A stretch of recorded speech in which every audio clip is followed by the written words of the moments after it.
দেখুন, যদি সুইসাইড হয় তাহলে তো আমার কিছু করার নেই, তাই না?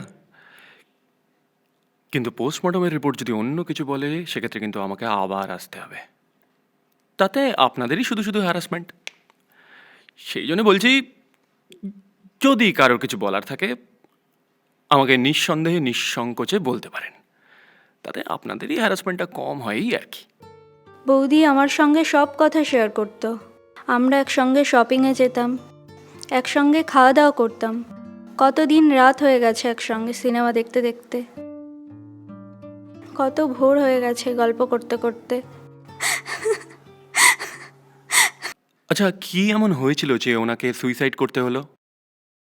পরিবারে আপনারা এতগুলো লোক একসাথে থাকেন, কি এমন অশান্তি হতে পারে যার জন্যে ওনাকে এই ডিসিশনটা নিতে হলো? আমি তো মানতেই পারছি না। মেয়েটা তো আমাদের বাড়ির মেয়ের মতো ছিল।